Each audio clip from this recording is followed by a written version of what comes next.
You are like the master of chords. Your chord vocabulary is insane.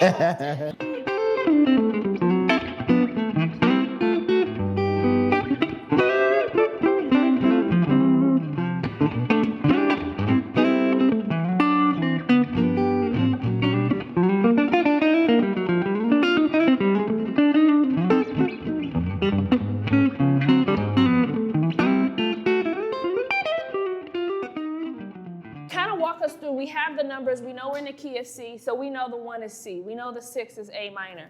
Can you kind of just show us on each of those chords some options of how to embellish them? What voicings are you using? Give us some sauce. What are some kind of techniques you're using to make these sound so special? Because you ain't just playing the 1. You playing the 1 with some Jesus on it. You understand what I'm saying? Well, you know, I like to approach it from the standpoint of inversions being the most useful tool that you'll have when you're playing this type of thing. So, you know, saying that, we're moving around the same chord just in different spaces. So, you know, the 1 could be here, the 1 could be here, the 1 could be here, the 1 could be here, the 1 could be there. You know, it's all the same chord, just different shapes. So do that real slow again for us. The 1 could be here. The 1 could be there, the 1 could be here, the 1 could be here, the 1 could be here, the 1 can be here, the 1 could be here, the 1 could be here, the 1 could even be up here. Okay. Cool. So we got all these different options, and kind of just for the 1, can you kind of get into your groove and show us where it kind of sits? Okay. So we got 1, 2, 3.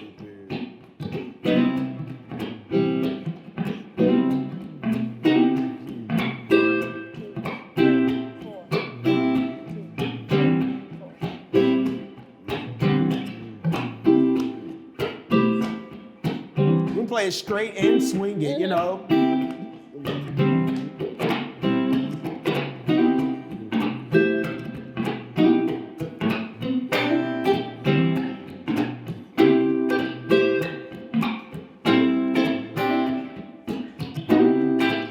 After the 1, we have the 6, and let's go to kind of like, where do you place the 6? What are the voicings you use for that? And then let's put the 1 and the 6 together. Okay, so the 6th chord is basically A minor, and I'm just playing it in the, you know, the 5th position here, or 5th fret rather, holding the root down with my thumb, but just A minor, you know. Yeah.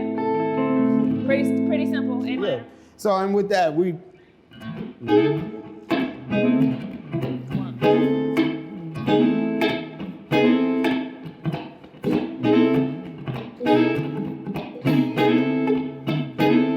Depending on, you Love know, that, and you kind of sliding into it, give it a little bit more, you know, flavor, if you will. Okay, so let's add the 2, Which and then would be? the 5, and then back to the 1, then we'll put them all together. Because the 2 is the...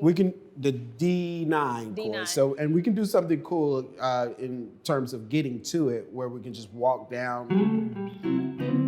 Okay, so where are you walking down from? Starting with A? Starting on A.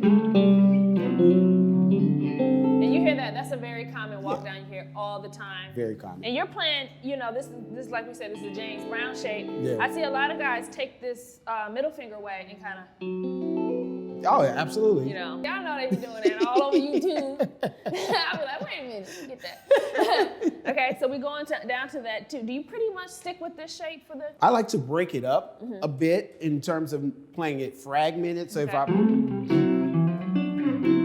Ooh. Okay. And that, speaking of James Brown, that would be a classic James Brown kind of passing figure, you know? Yeah.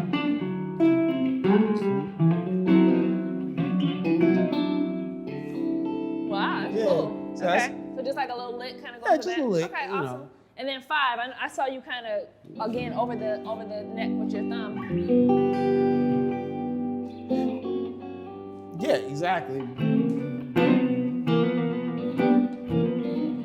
Let's put just that, the 1, 6, 2, 5, 1. We know all the shapes you're using. Let's kind of slow it down and see where these chords sit in the rhythm. Okay.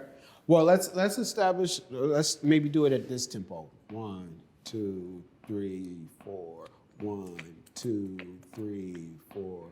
1, 2, 3, Okay, so if that be the tempo, here we go.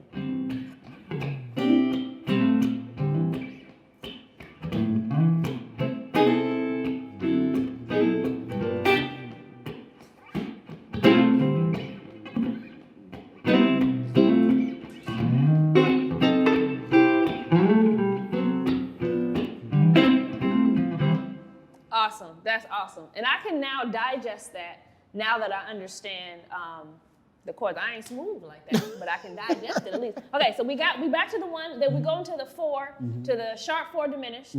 After we kind of go 1, 6, 2, 5, 1, then we're going to the 4, which is.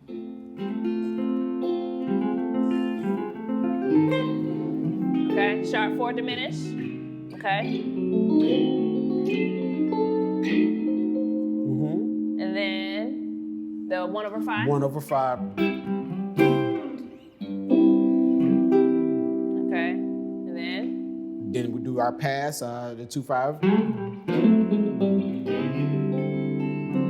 Okay. Back to back 1. to the 1. Back to the 1. There we go. There we go. Okay. So as you can see, you know, you really have to sit down and practice these inversions. Erick, how would you recommend kind of sitting down and practicing these concepts? Do you break them apart? Do you do them all together? Do you sit with a metronome? Do you just, you know, sit at the back of the church and get your hands slapped? I mean, tell us, how do you do it? All of the above. All of the above. All of the above. You know, I would emphasize the importance of the rhythm part of it. You know, what you're doing with your right hand is equally as important as, you know, what you're doing with your left hand. So just, if you are practicing with the metronome, you want to make sure you're keeping, my concept, or my approach rather, is that of thinking of it more of like a percussive instrument. So I'm really approaching it from that standpoint, and the chords are just falling as I strike, you know? So we got.